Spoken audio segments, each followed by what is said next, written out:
Hello hello hello hello.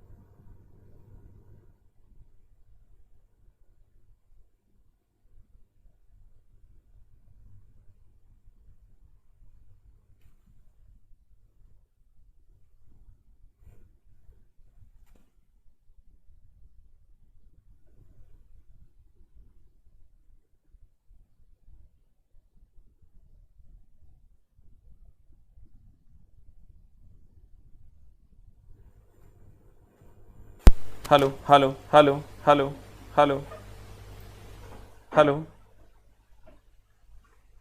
Hello hello hello hello hello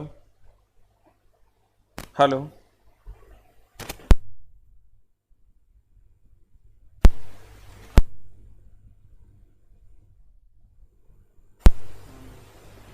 hello.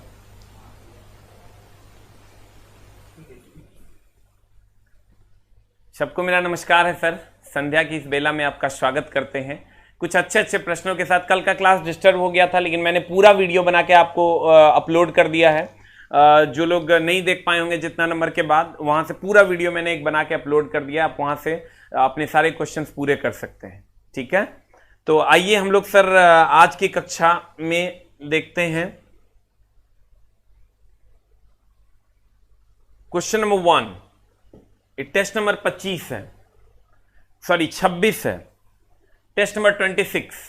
इसका पहला question है sir कि गैलन, हम लोग कहते थे पहले कि ये नहीं पूछेगा, लेकिन बोर्ड का कोई माई बाप नहीं है, अब सब पूछेगा। कहता है गैलन सामान्यतः डैश इस्तेमाल में डैश इस्तेमाल किया जाता है। गैलन जो है सर, सबसे पहले तो गैलन है क्या, तो कहते हैं एक गैलन, ध्यान दीजिएगा, 1 गैलन इज इक्वल टू होता है 3.785 litre. 1 gallon is equal to होता है 3.785 लीटर। इसका मतलब अगर लीटर है तो कहीं ना कहीं ये आयतन को दिखाता होगा। तो कहता है गति के लिए, एक कंटेनर के लिए आयतन मापक की माप के रूप में कंटेनर को बैरल के संदर्भ में व्यक्त करने के लिए, तो आंसर होगा आयतन की माप के रूप में। What is the answer? Answer होगा आयतन की माप के रूप में। और कहेगा 1 गैलन बराबर कितना, तो कहेंगे 3.785 लीटर। 3.785 लीटर बराबर 1 गैलन होता है। इसका मतलब यह आयतन के माप के रूप में जाना जाता है। द नेक्स्ट वन इज, अगला, मोटर गाड़ी। मोटर गाड़ी का ऑडोमीटर क्या मापता है? एकदम सिंपल क्वेश्चन है सर। हम सिर्फ आपको ऑडोमीटर और टेकोमीटर के बारे में बात करने हैं, एक टेकोमीटर और स्पीडोमीटर के बारे में। ऑडोमीटर क्या नापता है? ऑडोमीटर क्या नापता है? ऑडोमीटर की अगर आप बात करोगे तो ऑडोमीटर दूरी नापता है। ऑडोमीटर क्या नापता है सर? दूरी नापता है। वो जो आपको दिया हुआ रहता है ना कि 3 किलोमीटर, 3000 किलोमीटर, 5000 किलोमीटर, वो ऑडोमीटर है। और जो स्पीड नापता है, जो गाड़ी की चाल नापता है, उसको स्पीडोमीटर कहते हैं। और जो गाड़ी की दूरी नापता है, गाड़ी की 3 चीजें हैं, गाड़ी की दूरी नापता है, इसको हम ऑडोमीटर कहते हैं।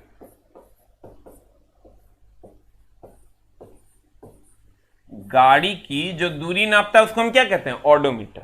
देख लो, शाफ्ट की चाल टेकोमीटर, और गाड़ी की चाल कहेगा तो स्पीडोमीटर। इन दोनों में डिफरेंस है। चला कहीं पर भी अगर हमको कह दे शाफ्ट की चाल को कौन नापता है, तो कहेंगे टेकोमीटर। शाफ्ट की चाल को कौन नापता है? शाफ्ट की चाल को टेकोमीटर नापता है, और गाड़ी की चाल को स्पीडोमीटर नापता है। इसको प्रेम पूर्वक ध्यान में रखिएगा। और गाड़ी की दूरी को कौन नापता है? तो गाड़ी द्वारा चली गई दूरी को ऑडोमीटर नापता है। जल्दी से इसको लिख लीजिए। तीनों अलग अलग हैं, तीनों सर अलग अलग हैं। शाफ्ट की चाल की अगर हम बात करें तो शाफ्ट की चाल टेकोमीटर,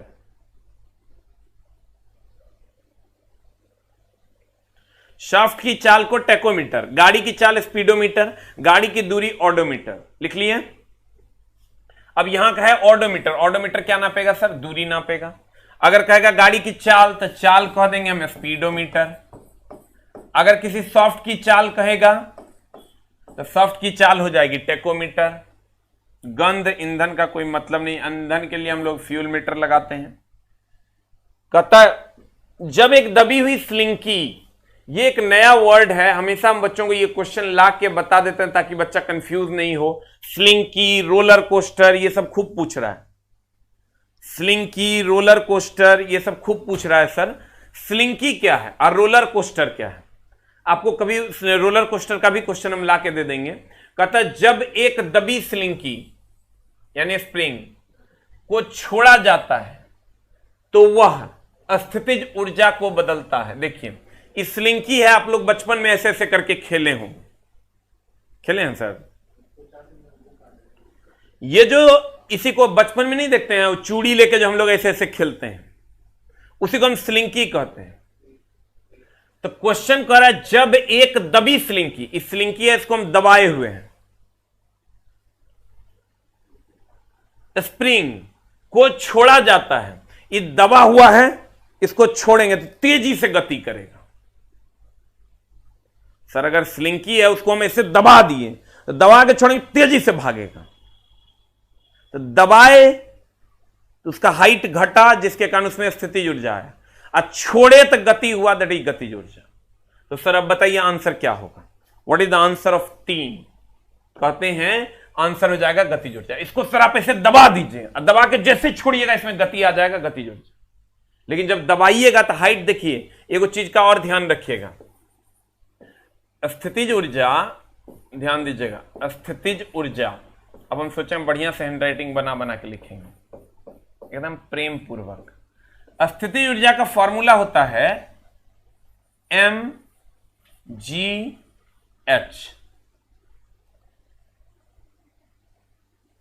h, ध्यान दीजिएगा, h एक वैल्यू है। लड़का यहां क्या समझता है कि अगर स्प्रिंग को दबा देंगे ना तो h का मान घटेगा तो पोटेंशियल एनर्जी घट जाएगा। नहीं, यह h क्या है? कितना दबेगा वो वैल्यू है। अगर मान लो ये 10 मीटर का है और आप दबा के 8 मीटर कर दिए, इसका मतलब h का मान 2 है। और अगर आप 12 मीटर कर दिए तब भी h का मान 2 है। ध्यान दीजिएगा 1300 फीट नीचे का क्वेश्चन है वो, जब सेट आप बनाइएगा तो आपको मिलेगा एकदम आराम से। अगर ये 10 मीटर है, चला अगर हो सकता है लाइव है हम लोग और कभी कभी कनेक्शन कट हो जाता है जैसा कि कल हुआ था, तो टेंशन नहीं लेना, दूदू को कनेक्शन है, अगले ही सेकंड हम लोग लाइव हो जाएंगे।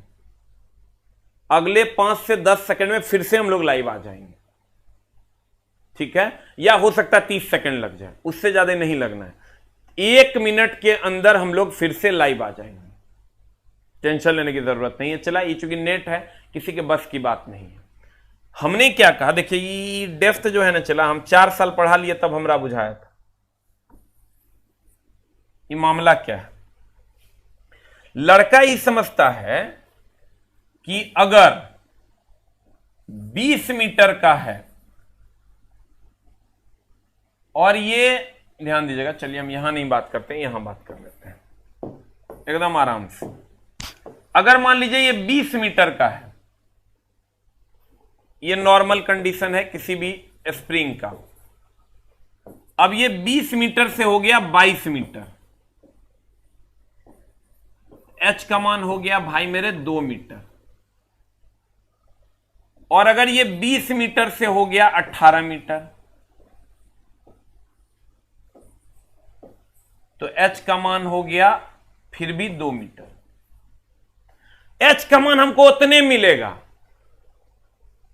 चाहे तुम फैलाओ कि सिकुड़ाओ, दोनों स्थिति में पोटेंशियल एनर्जी बढ़ता है। लड़का कहेगा फैलाएंगे तो बढ़ेगा और सिकुड़ाएंगे तो घटेगा। ना, फैलाओ या सिकुड़ाओ, जो चेंज है ना वो मायने रखता है।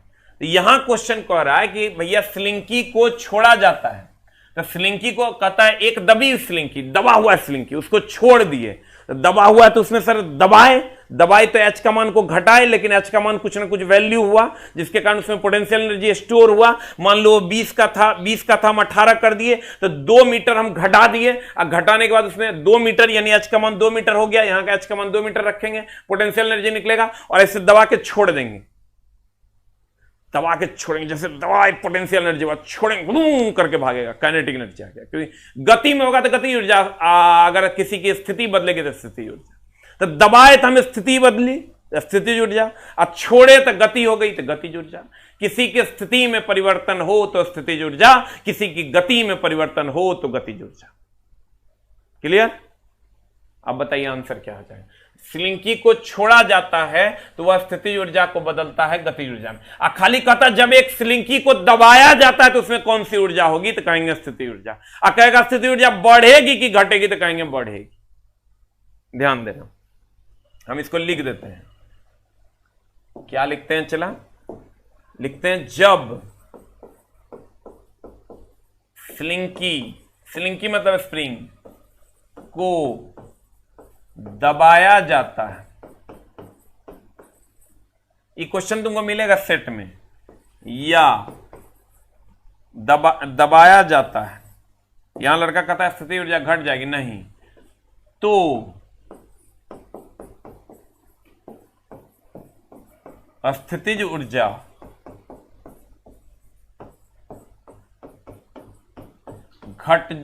स्थिति ऊर्जा क्या हो जाता है, बढ़ जाता है। स्थिति ऊर्जा क्या हो जाता है, बढ़ जाता है। राइट डाउन, जल्दी से लिख लीजिए। जब स्लिंकी को दबाया जाता है तो स्थिति ऊर्जा का मान क्या हो जाता है, बढ़ जाता है।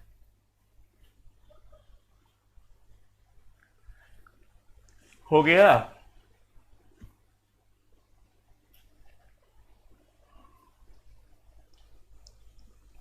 जल्दी लिखिए। हो गया? जब स्लिंकी को दबाया जाता है तो स्थिति ऊर्जा का मान क्या होता है, बढ़ जाता है। और दबाकर छोड़ेंगे, दबाकर छोड़ने पर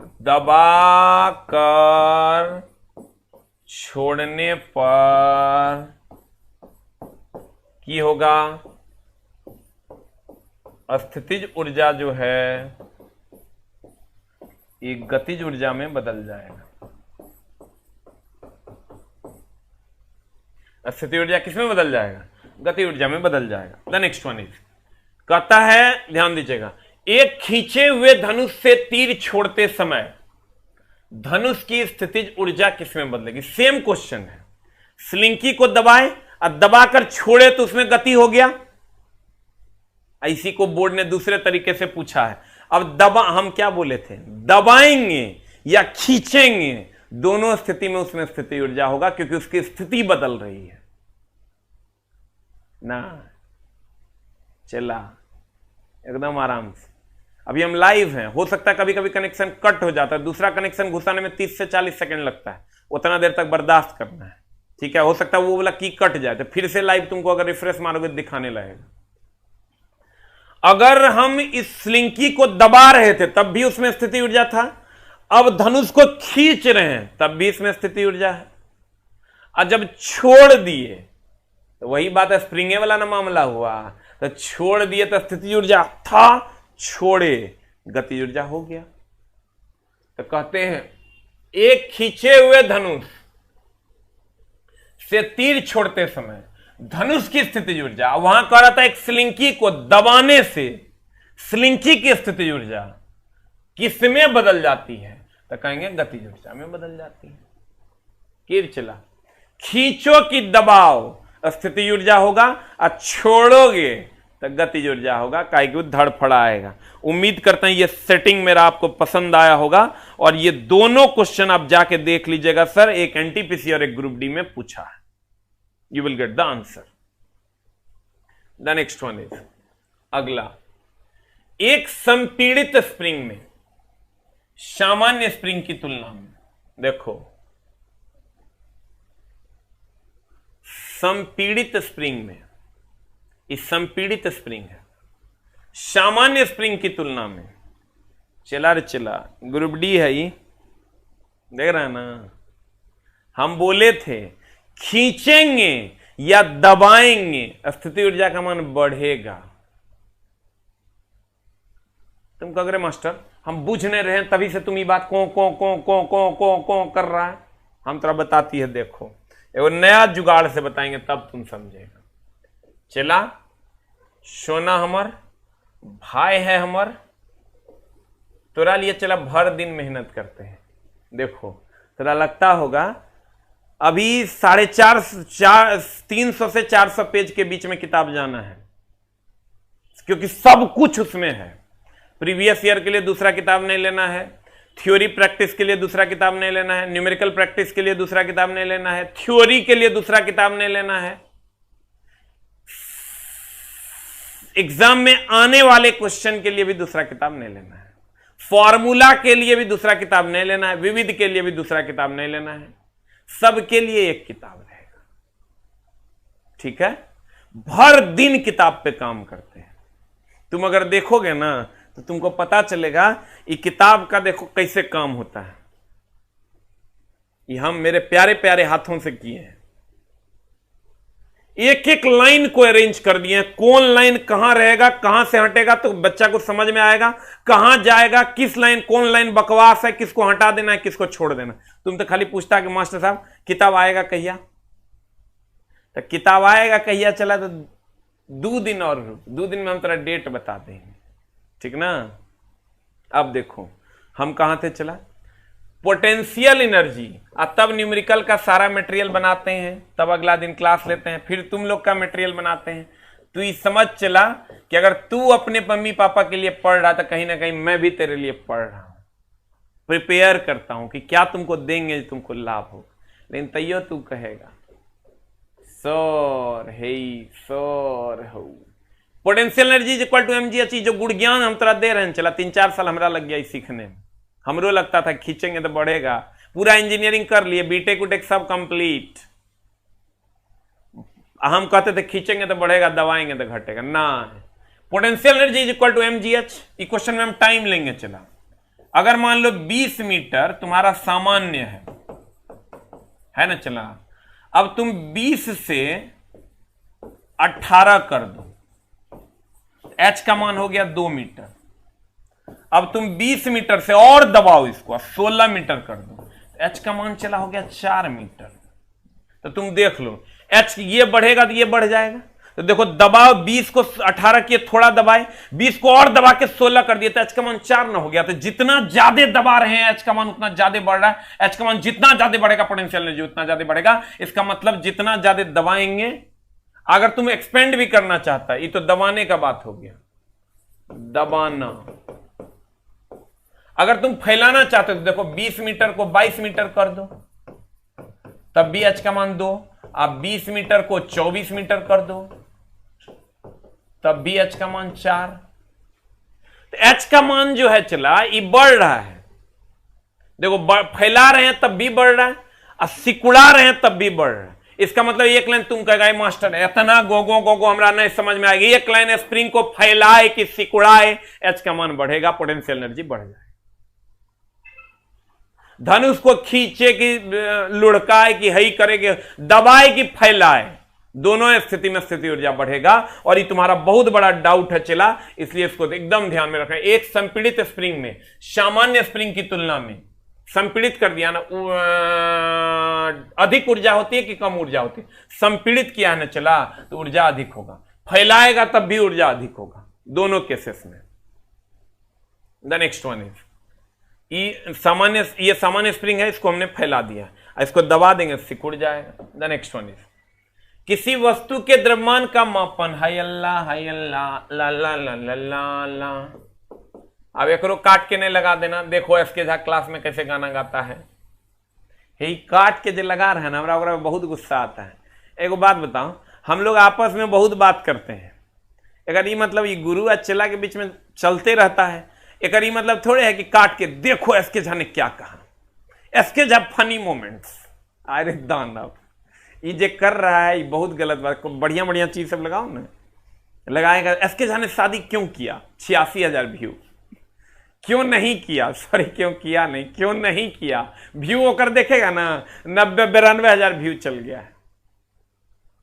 क्या आप एसके झा के बारे में जानना चाहते हैं? मां 96,000 व्यू है ऊपर। अरे दानव क्या किया, सब जगह से कॉपी पेस्ट करके तनी तनी तनी। कभी हम बोल देते हैं कि मेरा घर फलना जगह है तो ओकरा लगा दिया, कभी हम बोल देते हैं कि मेरे घर में कोई नहीं है तो ओकरा लगा दिया, मतलब कभी हम बोल दिए कि मेरा भांजा है तो ओकरा लगा दिया, मतलब जे न से, ये एकदम गलत बात है। एक जगह तो लगा दिया, वो लड़का लिखता है एसके झा की गर्लफ्रेंड के बारे में जानिए, एसके झा ने शादी क्यों नहीं की ये जानिए। ये कौन तरीका है भाई, ये तो एकदम गलत बात है। एसके झा फनी मोमेंट्स का व्यू चल गया 92,000। क्या फनी मोमेंट्स क्या होता है भाई? देखो ये एकदम गड़बड़ बात है। जे भी लगा रहा है बढ़िया बढ़िया बात लगाओ, हमको बढ़िया लगेगा। मेरा कोई तारीफ करता है हमको बहुत अच्छा लगता है। आई बराबर होता है एमआर स्क्वायर। चला एक बारे में खूब देखो की पूछेगा। आई क्या है? जड़त्व आघूर्ण,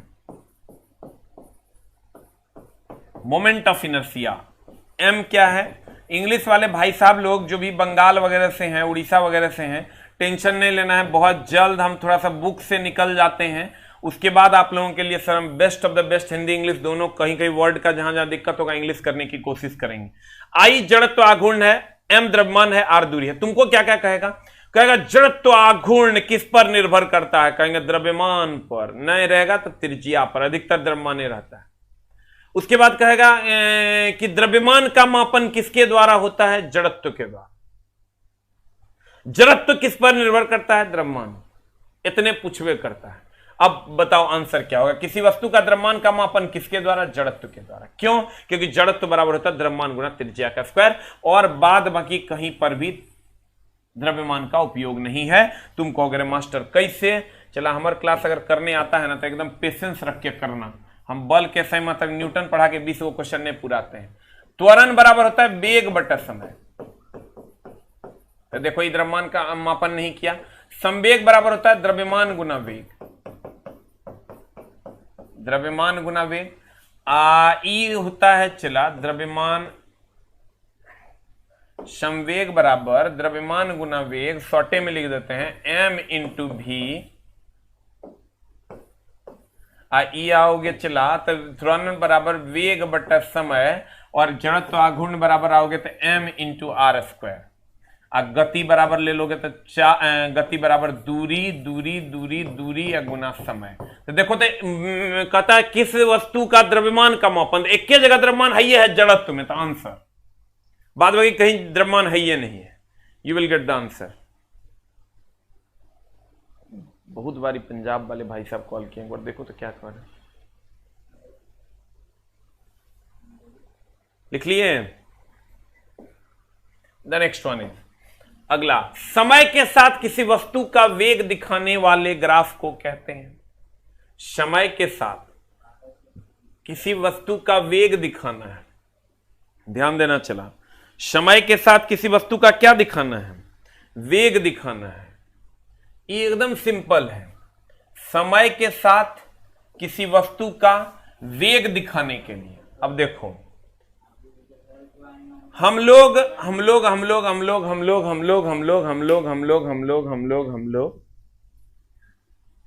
जैसे वेग को दिखाना है, ध्यान देना भाई मेरे, वेग को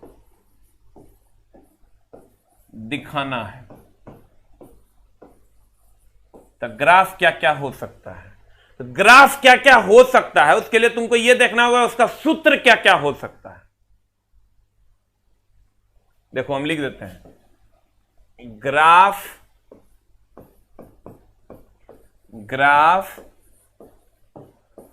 क्या क्या हो सकता है,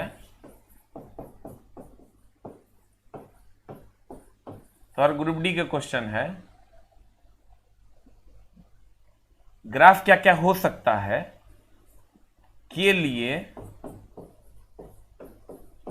देखो हम थोड़ा एक जुगाड़ बता देते हैं। देखेंगे सूत्र क्या क्या हो सकता है। सूत्र क्या क्या हो सकता है। देखो क्या कहते हैं हम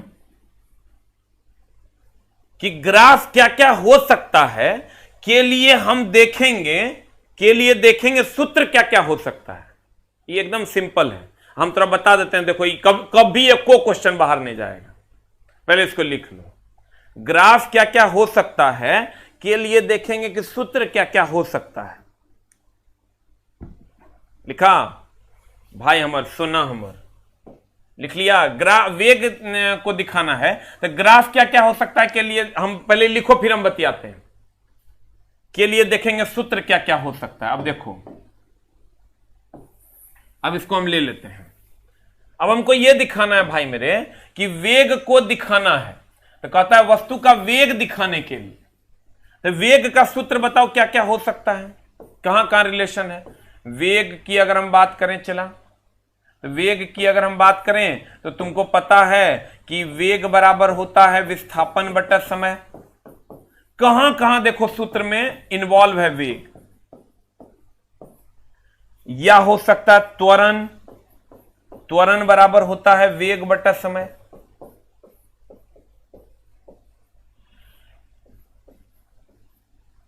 देखो कहते हैं, ध्यान देना, एक बार क्वेश्चन को पढ़िए, रीड द क्वेश्चन केयरफुल्ली। कहता है समय के साथ किसी वस्तु का वेग दिखाने वाले ग्राफ को क्या कहते हैं। समय के साथ किसी वस्तु का वेग दिखाना है, समय के साथ किसी वस्तु का वेग दिखाना है, समय के साथ किसी वस्तु का वेग दिखाना है, तो उसको हम कहेंगे वेग समय ग्राफ, वेग विस्थापन ग्राफ, वेग गति ग्राफ, वेग दूरी ग्राफ। बता क्या होगा, व्हाट इज द आंसर, क्या होगा आंसर। जब आप गौर से देखोगे तो 7 नंबर का आंसर बताओ क्या होगा। तो हम कहेंगे समय के साथ, फिर से समझो, 1300 बार समझोगे तो यो नहीं बुझाएगा, लेकिन जब बढ़िया से कंसंट्रेट होगे 75 बार हम समझा देंगे तब बुझाएगा। इतना आसान नहीं है पढ़ना। तुम क्वेश्चन पलट के देखो नहीं चला, तुम क्या करता है, इजी क्वेश्चन बना लेता है, जो टफ टफ टफ है छोड़ देता था। एक उपाय है, 70 पे रुक जाना है जाके।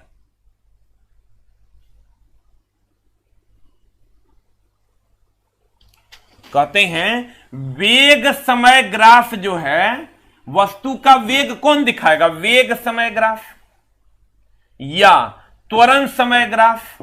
नहीं, जब भी दिखाएगा ये वेग समय ग्राफ ही वस्तु का वेग दिखाएगा, क्योंकि त्वरण समय ग्राफ होवे नहीं करता है। ग्राफ द्विगो होता है, या तो विस्थापन समय होता है, या तो विस्थापन समय होता है टाइम, या नहीं तो वेग टाइम होता है। तो तुम देख लो, विस्थापन समय दिया हुआ नहीं है, इसका मतलब वेगे समय ग्राफ होगा, तो आंसर होगा वेग समय ग्राफ। अब तुम कहोगे मास्टर वेगे समय ग्राफ काहे होगा, क्योंकि देखो कितना पढ़ाएंगे चला, जितना पढ़ाएंगे वो कम है। तुम ये सब कचरा भूल जाओ। एक लाइन का बात हमेशा ध्यान रखना, हमको गुरुजी बताए थे, हमको याद है चला, जब हम एक शिक्षक से पढ़ रहे थे, वो IIT Kharagpur, Indian institute of technology Kharagpur के हेड ऑफ द डिपार्टमेंट थे मैकेनिकल के। उनसे हमको पढ़ने का मौका मिला और एक बात पूछने का मौका मिला, जो बात हम तुमको आज बताने जा रहे हैं।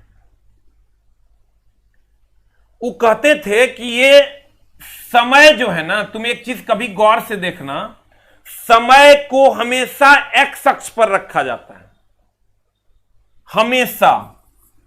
ये चला क्वेश्चन 1300 फीट नीचे है। अब बाद बाकी को वाई अक्ष पर रखा जाता है।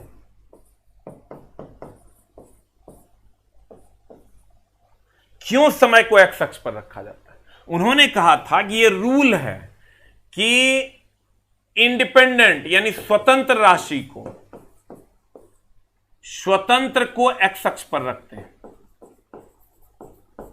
हमेशा। जो स्वतंत्र राशि है उसको एक्स अक्ष पर रखते हैं, इसीलिए तुम देखना समय यहीं रहता है, और जो स्वतंत्र नहीं है उसको वाई अक्ष पर रखते हैं। तुम ऐसे कह सकता है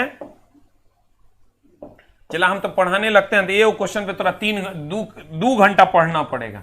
हम ये क्वेश्चन अगर फेक होगा तो कल से मत आना पढ़ने, एकदम ओरिजिनल क्वेश्चन है, ध्यान देना। हम कहते हैं यहां स्वतंत्र राशि को रखा जाता है एक्स अक्ष पर, यहां निर्भर राशि को रखा जाता है जो स्वतंत्र नहीं है। तो चला हमको ये बताओ, समय स्वतंत्र राशि है, समय क्या है? स्वतंत्र राशि है, उसको यहां रखेंगे। तो तुम गौर से देखो, हम यहां अगर कहते हैं ये नहीं, तुम कहोगे ये नहीं मारेंगे, तो वेग विस्थापन भी नहीं मार सकते। विस्थापन तो निर्भर करता है समय पर, वेग भी समय पर निर्भर करता है। एक स्वतंत्र होना ही चाहिए। वेग भी निर्भर करता है, दूरी भी निर्भर करता है, यहां भी देखो वेग भी निर्भर करता है समय पर, गति भी निर्भर करता है समय पर, लेकिन समय किसी पर निर्भर नहीं करता और वो एक्स एक्सिस पर होगा। इसीलिए कहेंगे वेग समय ग्राफ ही वस्तु के वेग को दिखाएगा। दूसरे कॉन्सेप्ट से अगर हम चलते हैं, वेग समय ग्राफ क्यों दिखाएगा? क्योंकि एक स्वतंत्र राशि होना चाहिए जो एक्स अक्ष पर दिखेगा। लेकिन तुम सभी टीचर को समझ में आएगा ना, बच्चों को समझ में आएगा। इसका मतलब जब भी तुमको कहेंगे ना फलना चीज किसको दिखाता है, तो तुम खोजना समय है कि नहीं है। या तो वेग समय होगा, या तो विस्थापन समय होगा, या तो त्वरण समय होगा। अब तुम गौर से देखो, तीनों ग्राफ में से जब तुम तीनों ग्राफ को देखोगे भाई हमार, तो तीनों ग्राफ में कहीं पर भी समय नहीं है, कहीं पर भी, इसमें भी समय नहीं, इसमें भी समय नहीं, इसमें भी समय नहीं, केवल इसमें समय। तो ये ग्राफे होता है या तो विस्थापन समय, या तो वेग समय, या तो त्वरण समय। हो गया? तो देख लेना, अगर कहता त्वरण किसको दिखाता, देख लेना फलना इंटू समय, जो होगा वो आंसर होगा। क्यों समय? क्योंकि समय स्वतंत्र राशि। Right it down. हो गया? द नेक्स्ट, त्वरण का बीमा। ये देख के घबराना नहीं है, त्वरण का बीमा सब जानता है। त्वरण का बीमा, त्वरण हम बोले हैं बार बार, हम सर हर चीज पे तुमको टोकेंगे। त्वरण का बीमा एक बार नहीं, मेरा शेड्यूल है कब कब टोकना, फिर अभी टोके, फिर 5-7 दिन बाद टोक देंगे, फिर 10 दिन बाद टोक देंगे, तब तो शेड्यूल रहेगा। त्वरण का बीमा तुम जानते हो LT/-2 होता है, लेकिन बीमा लिखने का तरीका है, चला पहले M लिखते हैं, फिर L लिखते हैं, फिर T लिखते हैं। तो चला इसी को अगर हम लिखेंगे तो M/0 हो जाएगा, L हो जाएगा, T/-2 हो जाएगा। क्योंकि अगर M नहीं है तो M का पावर 0 तो 1 होता है, M का पावर 0 तो कितना होता है 1, L T/-2। M का पावर 0 तो 1 ना, L T/-2। अब देख लो, मिला लो, क्या होगा आंसर। इसी को हम दूसरे तरीके से ऐसे लिख सकते हैं। तो M/0 L T/-2, देखो कहां है M/0 L T/-2, ए नंबर देखो आंसर होगा। मिला लेना, 8 का आंसर देखो ए नंबर होगा। सब जानता है त्वरण L T/-2 होता है। हो गया? द नेक्स्ट, गुरुत्वाकर्षण नियतांक, इसका वैल्यू चला दुएगो का पूछता है। एगो तो जी का पूछेगा गुरुत्वाकर्षण नियतांक का, जो 6 पॉइंट, देखो अभी तुम कहेगा ये काहे बता रहा है, तुम एक ध्यान से देखना। 6.673 into 10⁻⁻11 newton metre square per kg square, newton metre square per kg square होता है। और एक तुमको मिलेगा भाई मेरे एप्सिलॉन नॉट 8.85 इंटू 10⁻⁻12, ये हो जाएगा तुम्हारा F बराबर होता है 1/4 pi epsilon not Q1 Q2 बटा R स्क्वायर। ये सब तो नहीं जानना है। यूनिट देखो, यूनिट तुमको याद करके कभी नहीं हो सकता है, यूनिट तुमको इधर से सोचना ही पड़ेगा कि कैसे निकालेंगे। एप्सिलॉन नॉट को उधर ले जाएंगे तो ये हो जाएगा तुम्हारा, ये नीचे आ जाएगा कूलम्ब का स्क्वायर अब but newton metre square, coulomb का स्क्वायर इधर जाएगा, इधर आएगा बट न्यूटन मीटर स्क्वायर। अब देखो तुमको शक क्या होता है, चला कहीं पर -11 दे देता, कहीं पर यहां पर 11-12 में शक हो जाता है, क्योंकि यही दो वैल्यू है इस टाइप का घटिया और बकवास टाइप में, यही एगो वैल्यू है। तो तुमको शक नहीं करना है, तुमको यह समझना है -11 और -12 में तुमको डाउट नहीं हो, तो हम इसको ऐसे याद करने की सलाह देंगे कि ध्यान देना, हम इसको ऐसे याद करने की सलाह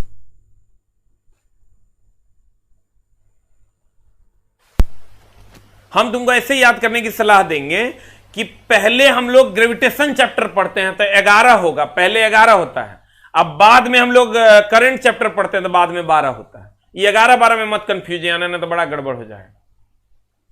बताओ आंसर क्या होगा? What is the answer? G का वैल्यू होगा 6.6734 इंटू 10⁻11। एप्सिलॉन नॉट का वैल्यू होगा 8.85 into 10⁻12। You will get the answer. Write it down,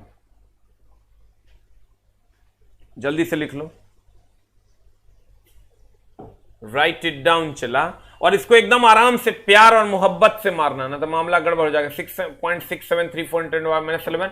आई देखो इस सब जगह कर दिया 6.67 इंटू 10⁻11, 6.67408 इंटू 10⁻11, 6.6734 इंटू 10⁻11, 6.6734। इसको तुम यूनिट से ही मात दे सकता है। देखो इसका छोड़ के बाद बाकी सबका वैल्यू समान है, तो तुमको यूनिट याद रखना होगा, न्यूटन मीटर स्क्वायर पर केजी स्क्वायर, और तब जाके तुम डी नंबर को, डी नंबर ना, न्यूटन मीटर स्क्वायर, हाँ डी नंबर को मार पाए, ना तो मामला गड़बड़ हो जाएगा। न्यूटन मीटर स्क्वायर पर केजी स्क्वायर, क्योंकि सबका वैल्यू देखो पहला, तीसरा और चौथा वैल्यू सेम है, यूनिट के साथ याद रखना, ना तो मामला गड़बड़ हो जाएगा। हो गया? द नेक्स्ट वन इज, अगला कहता है क्लोरोफॉर्म कार्बन इनमें प्रयोग नहीं होता है। क्लोरोफ्लोरोकार्बन इनमें प्रयोग नहीं होता है। एक है रेफ्रिजरेटर, एकदम भयानक तरीके से प्रयोग होता है प्रशीतक के रूप में। मिक्सचर और चक्की है, एगो पैकिंग सामग्री है, एगो एयर कंडीशनर है। बता आंसर क्या होगा? What is the answer? चला मिक्सचर और चक्की जो हम लोग चलाते हैं तो क्या होगा, में क्लोरोफ्लोरोकार्बन देता है। पैकिंग सामग्री जितना है उसमें भी हम लोग क्लोरोफ्लोरोकार्बन का उपयोग करते हैं ठंडा करने के लिए, कि अधिक समय तक ठंडा रहे, उसके लिए हम लोग उसका उपयोग करते हैं। यहां लिख सकता है पैकिंग सामग्री में ठंडा करने के लिए, ठंडा करने के लिए। एयर कंडीशनर में तो होबे करता है क्लोरोफ्लोरोकार्बन, रेफ्रिजरेटर में भी होता है, और मेनली क्लोरोफ्लोरोकार्बन का काम है सर, इसका काम लिख लेना। क्लोरोफ्लोरोकार्बन का दाब घटाता है, जिससे तापमान घटता, जिससे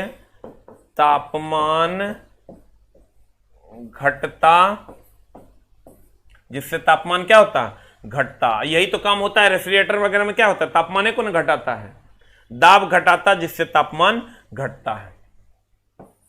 कहेगा क्लोरोफ्लोरोकार्बन का काम क्या है? कहेंगे दाब घटाना जिससे तापमान का मान घटता है।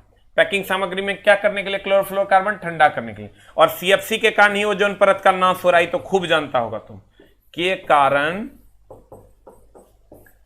ओजोन परत का नाश हो रहा है,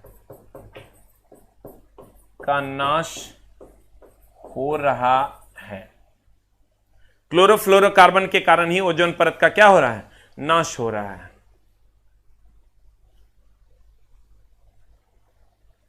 हो गया? द नेक्स्ट कहता निम्न में से प्रति अम्ल के संघटक के रूप में, प्रति अम्ल मतलब एंटाएसिड, एंटाएसिड मतलब सर जो एंटी हो एसिड का, मतलब जब तुमको एसिडिटी होता है ना तो एंटाएसिड खाते हैं। एंटाएसिड का मतलब होता है चला जो क्षारीय हो। देखो ध्यान देना, एकदम आराम से समझना। चला रे, जिंदगी में कंसंट्रेशन बहुत जरूरी है। पढ़ाई में तो कंसंट्रेशन 150% चाहिए। पढ़ने के बाद अगर तुम क्लास छोड़ के निकलता तो दिमाग बूम नहीं किया तो काहे ले पढ़ाई करेंगे। अब वही अगर तो राम ही हे हो करते रहेंगे, बड़ा मजा आएगा तेरा। कहें रे की हाल है, कहें वाह वाह बड़ी बढ़िया पढ़ा रहा है। चला वो गलत है, तुमको फुल कंसंट्रेशन की अभी आवश्यक। अभी तोहर चला जे टीचर फालतूगिरी करने में अपना टाइम बर्बाद कर रहा है तुम्हारे साथ, इसका मतलब उसको तुमको गाली देना चाहिए, क्योंकि यही 2 महीने में सर, 2 से 3 महीने में पूरे जिंदगी की पढ़ाई या तो सार्थक हो जाएगी या तो निरर्थक हो जाएगी। अगली वैकेंसी में हो सकता है किसी का एज बचे, किसी का ना बचे, और शायद इतनी बड़ी वैकेंसी कभी ना आए, तुम्हारे लाइफ से ना गुजरे। प्राइवेटाइजेशन वगैरह वगैरह 100 झोल है, तो तुम देख लो तुमको क्या करना है। हमने देख लिया, हमने निश्चय कर लिया, हम अपने चेला को अंतिम मुकाम तक पहुंचाएंगे। कहते हैं एक होता है एंटा एसिड, इसको हम कहते हैं हिंदी में चला प्रति अम्ल। प्रति अम्ल, एंटा एसिड।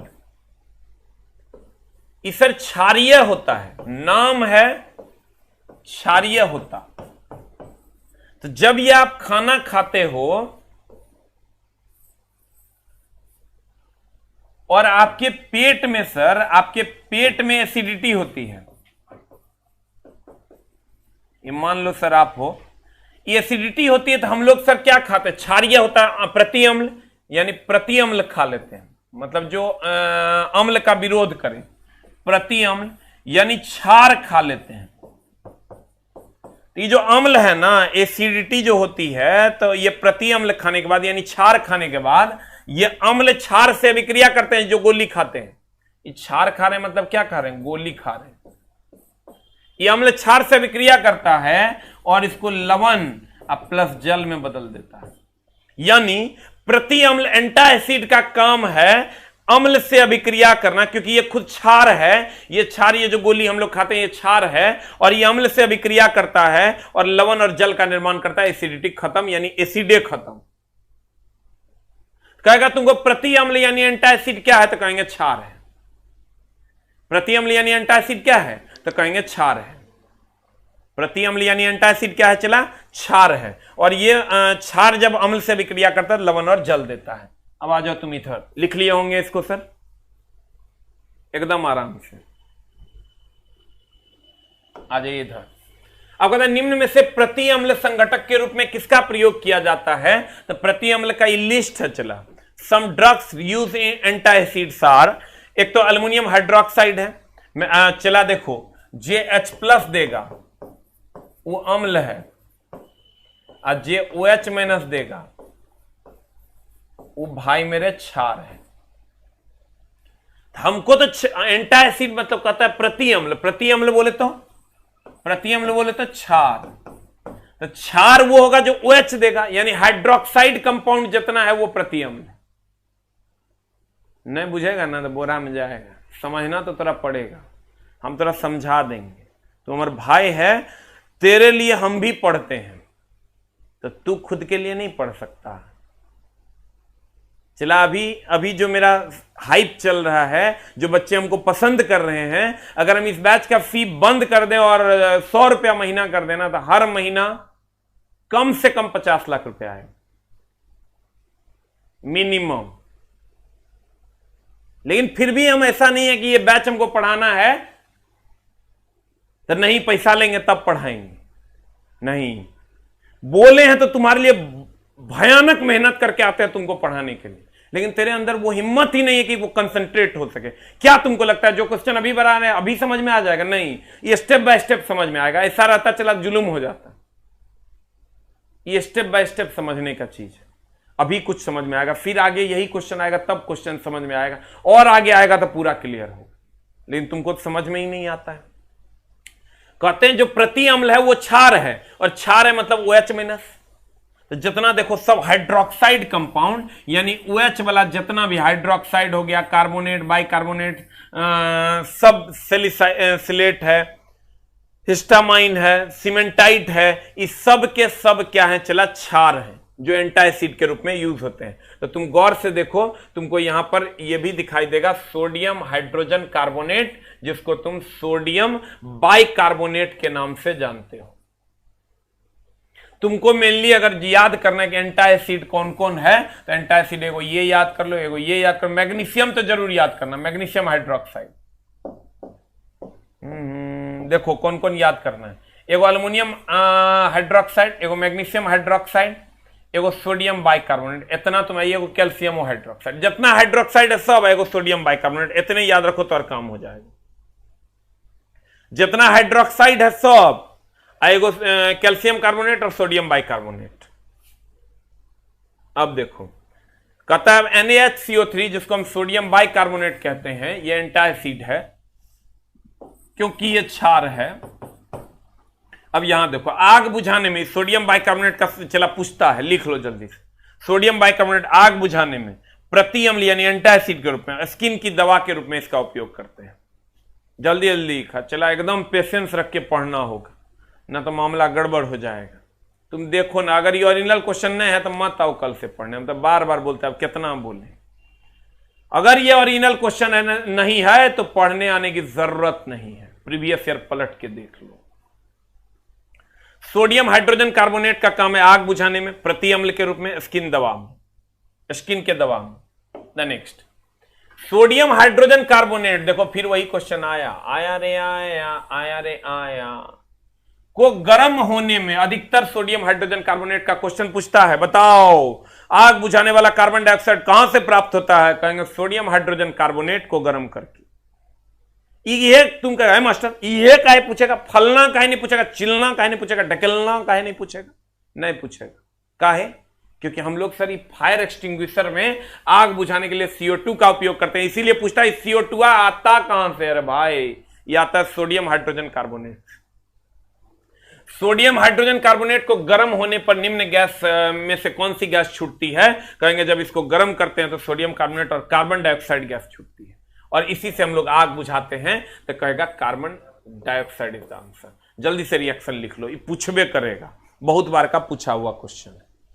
और बी पेशेंस चला हमारा, अगर कनेक्शन बीच में कट जाए अगले ही 30 सेकंड के अंदर हम फिर से लाइव हो जाएंगे, इसलिए एकदम टेंशन लेने की जरूरत नहीं है। तेरे ये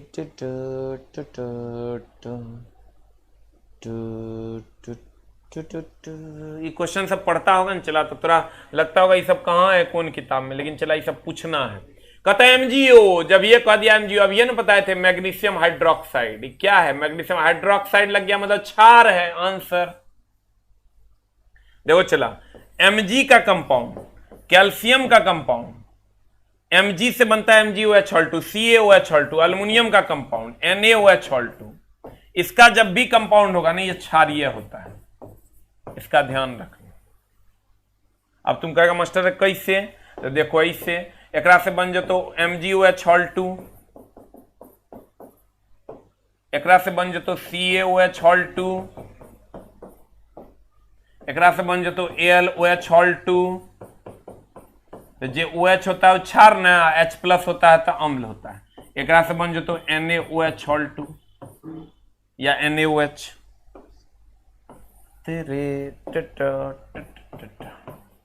NaOH, ये देखो हम बताएं तुमको H+ जो देगा ये बार बार चला, देखो न रे, थोड़ा हम इतना बार दिखा देंगे कि भाई हमारे बेड़ा पार कर लेगा। H+ है तो अम्ल है, OH- है तो क्षार है। तो चला जितना है ये सब OH- का निर्माण करता है, सब क्षारीय। तुमको तो एगो पूछा है Mg, अगर CaO पूछता है, AlOH2 पूछता है, NaOH2 पूछता है, तब भी क्षारीय मान। जल्दी से लिख। ये उभयधर्मी लिख लो, उभयधर्मी तो सब जानता है, Al2O3 लिखिए लेना, छोड़ना ना। Al2O3 ZNO PbO2, जल्दी से लिख लेना, PbO2 एकदम लिख लेना, चला ना तो गड़बड़ हो जाएगा।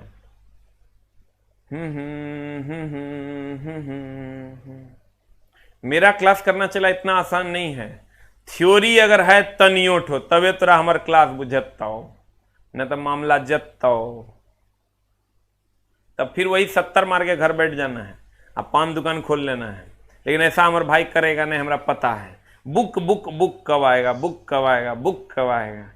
बुक का इंतजार तो हमें भी है प्यारे बच्चों, लेकिन क्या करें, तुम्हारे गाली से डरते हैं, क्योंकि अगर बुक में एरर रहा तो तू जितना प्यार से बुक मांग रहा उतनी ही प्यार से तुम गाली देगा, और मैं ये जानता हूं पहले से, इसलिए मैं बुक इतनी आसानी से छोड़ूंगा नहीं जब तक मेरी आंखों से न गुजरेगा।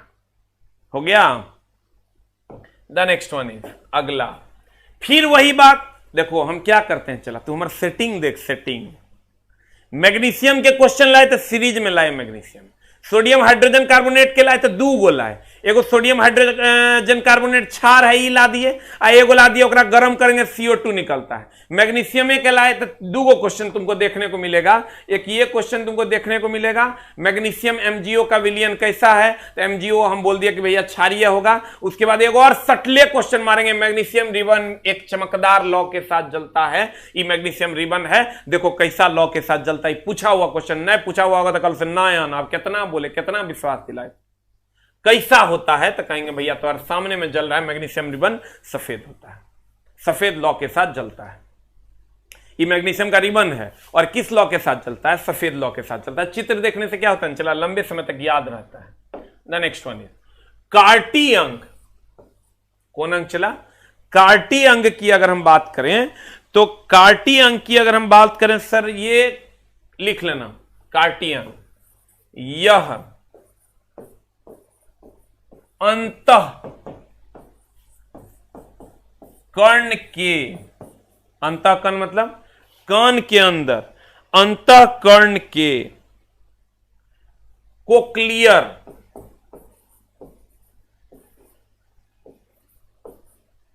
यह अंतः कर्ण के कोक्लियर भाग में स्थित होता है। अंतः कर्ण, कर्ण मतलब कान, कोक्लियर भाग में स्थित होता है। कौन भाग में चला? यह अंतःकरण के कोक्लियर भाग में स्थित होता है। यह अंतःकरण के किस भाग में स्थित होता है? कोक्लियर भाग में। कह रहा है कार्टी अंग डैश से संबंधित है, तो कर्ण हो गया तो इसका मतलब सुनने से संबंधित होगा। कहेगा किस भाग में? अंतःकरण के किस भाग में स्थित होता है? कार्टी अंग। तो कहेंगे कार्टी अंग अंतःकरण के कोक्लियर भाग में स्थित होता है। तो जैसे कान हो गया चला, इसका मतलब सुनने के लिए होगा। जल्दी से लिख लो, अंतःकरण के कोक्लियर भाग में स्थित होता है कौन? तो कार्टी अंग। निम्नलिखित में से कौन अस्थिबंध लिगामेंट द्वारा जुड़े होते हैं? चला लिगामेंट हड्डी को हड्डी से जोड़ता है लिगामेंट, जिसको तुम अस्थिबंध कहते हो। अस्थिबंध कहते हो। और मांसपेशी को हड्डी से जोड़ता है टेंडन, जिसको आप कंडरा भी कहते हो। टेंडन जिसको आप क्या कहते हो? कंडरा भी कहते हो। हड्डी को हड्डी से जोड़ता है लिगामेंट, मांसपेशी को हड्डी से जोड़ता है टेंडन। यही दो चीज तुमको पूछेगा जब भी पूछेगा, जिसको हम कंडरा कहते हैं। जल्दी से लिख, ये दो फिक्स क्वेश्चन है। हड्डी को हड्डी से लिगामेंट, और जिसको आप अस्थिबंध कहते हैं या स्नायु बंध, अस्थिबंध कहते हैं, और मांसपेशी को हड्डी से कहेंगे तो कंडरा। अब बता आंसर क्या हो जाएगा? कहता अस्थिबंध क्या करता है? हड्डी को हड्डी से जोड़ता है। अब मांसपेशी को हड्डी से कह देगा तब यहां आंसर हो जाएगा। आई त्वचा मांसपेशी कुछ नहीं होता, ये तंत्रिका मांसपेशी भी कुछ नहीं होता। द नेक्स्ट, इसको लिख लिए होंगे सर, जल्दी से लिख लीजिए, लिख के यस टाइप कर दीजिए। और पढ़ाई सर पेशेंस का चीज है, पेशेंस रख के बेड पे बैठिए तब पढ़िए। अनत आप लोग का आदत है पढ़ते पढ़ते भी ना, यूट्यूब पता चला हमारा क्लास खत्म हो गया तो अब देखेगा अब क्या कर चल रहा है, ठीक ना। हम बार बार बोलते हैं खास किसी खास सब्जेक्ट में एक टीचर को आप फॉलो कीजिए, आपका काम हो जाएगा। जरूरी नहीं हमरे करना, चला जिसको दिल करे उसको फॉलो कीजिए, आपका काम हो जाएगा।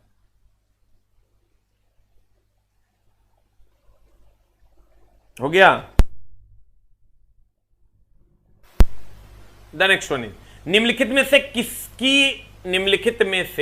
किसकी उच्च स्तर में उपस्थित मधुमेह होता है? निम्नलिखित में से किसकी उच्च स्तर में उपस्थिति के कारण मधुमेह होता है? सर ग्लूकोज की उच्च स्तर में उपस्थिति के कारण मधुमेह होता है। ये चला ग्लूकोज कहता है, ग्लूकोज जब बहुत अधिक मात्रा में उत्पन्न हो जाता है, इंसुलिन का स्रवण बंद हो जाता है, जिसके कारण मधुमेह होता है। इसमें डाउट मत खाना, ये एकदम एक बार, अब लड़का को जैसे फ्रुक्टोज भी आ जाता है, सुक्रोज भी आता है, सेक्राइड्स भी आ जाता है, मामला गड़बड़ाता है। आंसर होगा चला इसका ग्लूकोज। ये तुमको ध्यान में रखना चाहिए, बहुत बार का पूछा हुआ क्वेश्चन है, इसीलिए हम डाल दिए। अब यहां जो 18, 19, 20 का सेटिंग है देखो, कहता सबसे हल्की गैस होती है। जैसे पूछा सबसे हल्की गैस, लड़का कहता है हाइड्रोजन। हाइड्रोजन क्या? नहीं हाइड्रोजन, मार सॉरी हीलियम। हीलियम में पूरा एकदम दावा ठोक के कहेगा। हम लोग हाथ उठवाते थे, बताओ सबसे हल्की हीलियम। अरे दुष्ट, हाइड्रोजन, हीलियम कहां से? अगर हम हाइड्रोजन की बात करें और इसके द्रव्यमान की बात करें, किसकी बात करें? द्रव्यमान की बात करें तो ये 2 हो जाएगा, और अगर हम हीलियम की बात करें तो ये 4 होता है। चला सबसे हल्की गैस है ये। अगर हम इसकी बात करें तो सबसे हल्की गैस है ये, और ये दूसरी सबसे हल्की गैस है, दूसरी सबसे हल्की गैस है। सबसे हल्की गैस कहेगा तो हाइड्रोजन, और दूसरी सबसे हल्की गैस कहेगा तो हीलियम। बता आंसर क्या होगा? सबसे हल्की गैस, तो आंसर मारना चला हीलियम, गलत है। सबसे हल्की गैस हाइड्रोजन होगा और दूसरी सबसे हल्की गैस हीलियम होगा। लड़का तो आओ ने देखा ताओ और सबसे हल्की गैस हीलियम मार के निकल जाता, जो कि गलत है।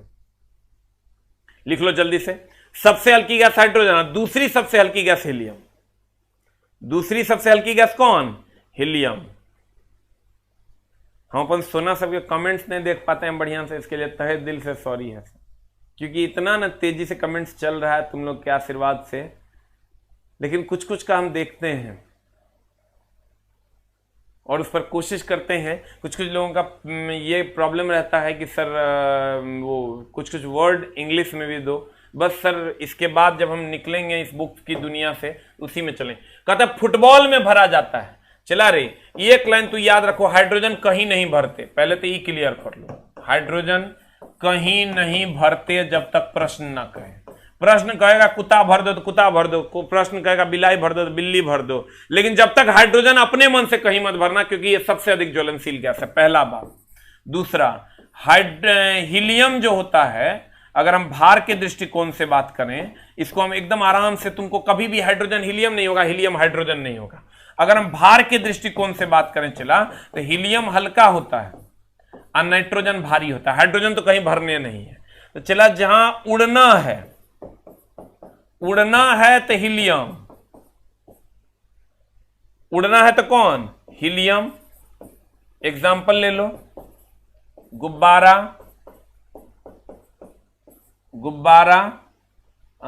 वायुयान का टायर, क्योंकि सबको उड़ना है, वायुयान का टायर, ये तो समझ गया होगा। नाइट्रोजन की अगर हम बात करें, नाइट्रोजन ये जमीन पर रहना हो तो नाइट्रोजन, जमीन पर कौन रहता है? चला एग्जाम्पल ले लो, फुटबॉल। हम बताते हैं, रुक, एक में थोड़ा डाउट नहीं होगा, एक में बड़ा डाउट होता है बच्चा। कहीं फुटबॉल भर देगा और कभी चला भर देगा वायुयान का चक्का। देखो फिर से हम समझाते हैं, हीलियम हल्का होता है, हाइड्रोजन तो कहीं भरने नहीं है, हीलियम हल्का होता है। तो अगर ये हल्का होता है तो ये उड़ने के काम आएगा। तो चला, गुब्बारा उड़ता है, वायुयान का चक्का उड़ता है, दोनों में हीलियम भर, हाइड्रोजन तो कहीं भरने नहीं है। और रही बात नाइट्रोजन की, जमीन पर रहता है, जमीन पर फुटबॉल रहता है, फुटबॉल हवा में उड़ता है क्या? जमीन पर रहता है, तो फुटबॉल में नाइट्रोजन भर दो, क्योंकि ये भारी होता है, ये जमीन पर रहेगा। उड़ाना है तो गुब्बारा वायुयान की चाल, तो हल्का वाला ले लो, हीलियम हल्का होता है। राइट इट डाउन, जल्दी से लिख लो। हीलियम हल्का होता है उड़ाने के लिए, गुब्बारा वायुयान का चक्का। ये भारी होता है फुटबॉल, तो नाइट्रोजन। हाइड्रोजन तो कहीं भरने नहीं है, क्योंकि सबसे अधिक ज्वलनशील गैस। अब बता, ऑक्सीजन भी कहीं नहीं भरते हैं, क्योंकि सर वो किसी को भी जलाने की कैपेसिटी रखता है, कोई भी गैस थोड़ा सा रिएक्ट करेगा, ये जलाने में मदद कर देगा। अब बता आंसर क्या होगा? फुटबॉल में भरी जाती है, फुटबॉल में भरी जाती है, कौन? चला, फुटबॉल जमीन पर न रहेगा तो हीलियम नहीं भरेंगे, क्योंकि उड़ने लगेगा तो फुटबॉल में एक लात मारेगा, उड़ जाएगा। क्लोरीन गैस भरते नहीं है, ऑक्सीजन भरते नहीं, तो आंसर हो जाएगा नाइट्रोजन। एनालाइज करना पड़ेगा, रट्टा मारिएगा ना तो मामला गड़बड़ाएगा। ऑक्सीजन हीलियम में घुस जाएगा, हीलियम नाइट्रोजन में घुस जाएगा। हो गया? हो गया? जल्दी से लिख लीजिए सर। उड़ना है तो गुब्बारा वायुयान का चक्का हीलियम, और जमीन पर रहना तो फुटबॉल। नेक्स्ट, ताप बढ़ने पर विसरण। विसरण का मतलब होता है फैलना, एक लाइन का बात है। चला, विसरण का मतलब फैलना। तो जितना ज्यादा ताप बढ़ेगा तो कोई भी गैस होगा तो तेजी से न फैलेगा, इसीलिए तो गर्म खाने की खुशबू एकदम तेजी से आती है आपके पास। आंसर क्या हो जाएगा? बढ़ता है। ताप बढ़ने पर विसरण का मान, विसरण मतलब एक लाइन का बाद, विसरण मतलब फैलना। जैसे हम पढ़ाते हैं श्यानता, तो हम कहते हैं श्यानता नहीं है, श्यानता घर्षण है, तो लड़का तुरंत पकड़ लेता है। वैसे ही हम कहते हैं विसरण नहीं, विसरण का मतलब गैसों का फैलना गैस का। लिख लो, फैलना गैस का। तो जितना ज्यादा गरम रहेगा तेजी से गैस फैलेगा, गरम रहेगा तेजी से गैस क्या होगा? फैलेगा। अब देखो एक बार रिवीजन मार लेते हैं। चला, फुटबॉल भारी है, फुटबॉल जमीन पर रहना इसलिए नाइट्रोजन। हाइड्रोजन होगा नहीं क्योंकि वो सबसे अधिक ज्वलनशील है। हीलियम होगा नहीं क्योंकि उड़ जाएगा। सबसे हल्की गैस खट से हीलियम मार देता है, गलत है। सबसे हल्की गैस हाइड्रोजन, दूसरी सबसे हल्की गैस हीलियम। द नेक्स्ट, कहता मधुमेह होता है चला ग्लूकोज के कारण। ये तो तुमको बता दिया, हड्डी को हड्डी से जोड़ता है लिगामेंट और मांसपेशी को हड्डी से जोड़ता है टेंडन। उसके बाद कार्टी अंग, कार्टी अंग चला अंतःकरण में कोक्लियर भाग में स्थित होता है कार्टी अंग, जो सुनने में मदद करता है। मैग्नीशियम रिबन तुम्हारे सामने है, देखो सफेद रंग के साथ जलता है। MgOH2, MgCaAlNa, इस सब का हाइड्रोक्साइड बनता है और हाइड्रोक्साइड जब भी होगा क्षार होगा, इसीलिए आंसर बना दिया क्षारीय है। The next, sodium hydrogen carbonate को गर्म करते हैं तो CO2 गैस देता है, इसी से आग बुझाते हैं, इसीलिए पूछता है, आंसर मार देंगे कार्बन डाइऑक्साइड। अगला, इसमें से कहता है प्रति अम्ल कौन है, ये सोडियम हाइड्रोजन कार्बोनेट हो गया, हाइड्रोक्साइड का सारा हो गया, कार्बोनेट भी हो गया सारा, और सोडियम हाइड्रोजन कार्बोनेट ले लो, सोडियम बाइकार्बोनेट कहते हैं, कैल्शियम कार्बोनेट ले लो, मैग्नीशियम हाइड्रोक्साइड, एल्युमिनियम हाइड्रोक्साइड, ये सब एंटा एसिड है। क्लोरोफ्लोरोकार्बन कहां प्रयोग नहीं होता है, मिक्सचर और चक्की में सर कर की काम है, मिक्सचर में तो सर मिक्स करते हैं, चक्की में आटा पीसते हैं। इसमें भी हम तुमको बोले थे एकदम सावधानी से मारना, वैल्यू सेम है, यूनिट का गेम है। त्वरण की बीमा हम बोले थे L(T)⁻⁻2 होता है, इसको हम लिख सकते हैं M(0) L(T)⁻2। देख लो कौन सा आंसर होगा। समय के साथ हम बोले समय जब भी होगा ग्राफ में एक समय होबे करेगा, क्योंकि इंडिपेंडेंट राशि को, स्वतंत्र राशि को समय अक्ष पर रखते हैं। किसी वस्तु के द्रव्यमान, द्रव्यमान का मापन I बराबर होता है चला mr², और किसी के भी फॉर्मूला में द्रव्यमान नहीं है, इसलिए आंसर हो जाएगा जड़त्व। स्प्रिंग को दबाएं कि फैलाएं, आंसर होगा स्थिति ऊर्जा का मान बढ़ेगा। द नेक्स्ट, जैसे सर धनुष को ऐसे खींचेंगे स्थिति ऊर्जा, और जब छोड़ देंगे तो गतिज ऊर्जा, तो कहता है कौन सी ऊर्जा में बदल जाएगा, तो गतिज ऊर्जा में। वैसे ही गुलेल को खींचे और छोड़ेंगे तो गतिज ऊर्जा, स्लिंकी को दबाएं और दबा के छोड़ेंगे तो गतिज ऊर्जा, कहीं भी छोड़ देंगे उसमें गति आ जाएगा तो गतिज ऊर्जा, गुलेल हो, धनुष हो, स्लिंकी हो। मोटर गाड़ी में ऑडोमीटर, ऑडोमीटर चला दूरी नापता है, साफ्ट की चाल को टेकोमीटर नापता है, गाड़ी की चाल को स्पीडोमीटर नापता है। गैलन, गैलन चला लीटर है, तो इसका मतलब ये आयतन को दिखाएगा, C नंबर आंसर हो जाएगा। उम्मीद करते हैं सर आपको क्वेश्चन का कलेक्शन अच्छा लगा होगा। ऐसे ही आप अपना प्यार दीजिएगा, ऐसे ही हम पढ़ते रहेंगे आपके लिए, और आपका भाई कहीं ना कहीं किसी न किसी कोने में पूरा दिन मेहनत करता है आपसे, आपको कुछ अच्छा देने के लिए। ऐसा नहीं है चला कि तुम जो शाम में देखता है उसमें पूरा दिन लगता है कि हम क्या बच्चों को किस हिसाब से दें, किस ऑर्डर से दें, और क्या और हम देख लें कि तुमको और अच्छे से हम समझा दें।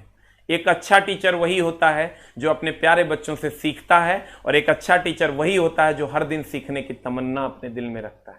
मैं ये नहीं मानता हूं कि मैं बहुत जानता हूं, लेकिन मैं ये जरूर मानता हूं कि मैं जानने की कोशिश करता हूं, और हमेशा जानने की कोशिश करता रहूंगा। और आप भी हमेशा एक विद्यार्थी बनकर अपना पूरा जीवन व्यतीत कीजिएगा, जीवन बड़ा आनंदमय होगा। गुरु तो कोई हो ही नहीं सकता, ना हम हैं और ना हमको जो पढ़ाएं वो है, वो तो और हमसे भी ज़्यादा स्टूडेंट रहते थे। हमको याद है मेरे जो डायरेक्टर सर थे वो हमेशा पढ़ते रहते थे, जो पेपर हम लोग को पढ़ाते थे उनकी उम्र 72 साल थी, और वो पेपर वो पढ़ते रहते थे। हम बोलते सर आप इतना दिन से पढ़ा रहे हैं, अभी तक आपको बाकी रह गया एगो किताब में। बोला ये जब तक जिएंगे ना तब तक ही खत्म नहीं होगा। तो चला इसके लिए पढ़ना पड़ा। हम, मेरे पास तो ना बीवी है ना बच्चा है, तू ही मेरा भाई है, तू ही मेरा सब कुछ है, तेरे लिए ही पढ़ते हैं। इस सीजन भर तो कम से कम बीवी नहीं आने वाली है, तो तेरे लिए ही चला पढ़ेंगे, खूब पढ़ेंगे, और तुमको बहुत अच्छा अच्छा चीज़ देने की कोशिश करेंगे। हम तो चला यही कहते हैं भगवान से, हमेशा हमको उस मुकाम तक ले जाना जहां से मैं दूसरे को कुछ दे सकूं। शायद उस दिन मेरे लिए बहुत अच्छा दिन होगा। अब हम अपने गांव के लिए भी बहुत सोचते रहते हैं कि गांव में एक स्कूल खोल देंगे, गांव में हम सर अपने पूरे जिला में एम्बुलेंस सेवा शुरू करने की भी सोच रहे हैं। बहुत सारा चीज़, छोटा छोटा चीज़, क्योंकि हमको पता है मौत अंतिम सत्य है, वो आना ही आना है, उसको कोई रोक नहीं सकता है। हम हर दिन मौत की तरफ एक कदम है। अगर मैं अपने जीवन में बहुत कुछ नहीं कर पाता हूं, ये मेरी गलती है। कहते हैं ना, गरीब पैदा होना गुनाह नहीं है, गरीब मरना गुनाह है। तो सर अगर आप कुछ करना चाहते हैं अपने जीवन में, तो कहीं ना कहीं आपको बहुत कुछ करना होगा। अभी 2 महीने फिलहाल मैं जब पढ़ता था ना, तो मैं जब किसी को कुछ दे देता था तो मेरी मम्मी बोलती थी, मेरे पापा बोलते थे, अभी तू पढ़ रहा है, वो दिन अपने जिंदगी में ला जब तू कमाएगा और किसी को दे पाएगा, तेरे लिए वो दिन बहुत अच्छा दिन होगा। और मैं भी ये सोचता था क्यों ना मैं अपने जीवन में वो दिन लाऊं जब मेरे पास खुद से अधिक हो और मैं दूसरे को दे पाऊं। कोशिश हमेशा करेंगे चला, कि जो मेरे पास आए वो लौट के ना जाए। लेकिन ऐसा भी नहीं है कि मैं सबको सेटिस्फाई कर दूं, ऐसा बंदा मैं हूं नहीं, कर भी नहीं पाऊंगा चला, क्योंकि मैं इतना बड़ा राजा भी नहीं हूं कि मैं एक एक बच्चे को सेटिस्फाई कर दूं। जितना मेरे से हो पाएगा उतना जरूर करेंगे। हमको याद है मेरे गांव में एक आदमी की मौत हो गई चला, और वो सिर्फ इस कारण से कि उसे एम्बुलेंस सही समय पर नहीं मिला, और वो बंदा आ नहीं पाया, सही उतना पैसा वो नहीं दे पाया कि पटना आ पाता सही समय। हम उस दिन सोचे थे कि हम एक फ्री एम्बुलेंस सेवा गांव में शुरू करेंगे, पूरे जिले में शुरू करेंगे, और भी बहुत कुछ। हम तो सोचते हैं कि मतलब हम वो दिन देखना चाहते हैं जब मेरे पास कोई आए ना तो ये कहे कि सर प्रणाम, आपके कारण सर, आपके कारण मेरा ये हो गया, आपके कारण मेरा वो हो गया। हमको लगता है वही मेरा बच्चा है, वही मेरा परिवार है। परिवार का कोई लिमिट ही नहीं, जितना बड़ा परिवार बना लो। ये क्या है सर? हम लोगों का परिवार ही तो है, जिसके लिए हम मेहनत करते हैं, हम आपके लिए मेहनत करते हैं, आप हमारे लिए मेहनत करते हो। ये हमारा परिवार ही तो बना है। इससे अच्छी बात क्या हो सकती है? चलो, जिसे हमने देखा नहीं, जिसे हमने अपनी आंखों से देखा नहीं, जिसने हमको अपनी आंखों से नहीं देखा, आज वो मेरे परिवार का हिस्सा है। आज लगता है पूरा दिन कि शाम तक उसके लिए कुछ करना है, पूरा दिन उसके लिए कुछ करना है, जिस बच्चे को मैंने नहीं देखा। और तू मेरा इतना सपोर्ट करता है जिसको तूने आज तक नहीं देखा। इसी को तो मोहब्बत कहते हैं। नमस्कार। ऐसे ही आपके लिए हम करते रहेंगे सर, जब तक जिंदा है, जब तक तेरा एग्जाम नहीं हो जाए। 15 दिसंबर तक ये बैच बिल्कुल मुफ्त चलेगा, 1 रुपया नहीं लेंगे। लेकिन तू पढ़ भाई, हाथ जोड़ के नम्र निवेदन। अपने लाइफ में कुछ अच्छा पल लाने के लिए पढ़ना हो, तुझे जगना होगा। एक बार जग चला, एक बार उठ चला, एक बार कुछ कर चला। और अभी से लेके रात के 10 बजे 11 बजे तक आराम से 11 बजे सो जाओ, और सुबह अर्ली मॉर्निंग उठो। तुम लोग क्या करते हो? 3 बजे सोते हो, 8 बजे उठते हो, कोई मतलब नहीं बनता। 11 बजे तुम मच्छरदानी लगाओ, आराम से सो जाओ, और सुबह में 5 बजे 6 बजे जग जाओ। एक अच्छी नींद लेना भी जरूरी है। फालतू में अपना टाइम नहीं बर्बाद करना है। जितना तुम फालतू में टाइम बर्बाद करोगे उतना देर सो लो, तुम्हारा दिमाग 5 गुना तेजी से काम करेगा।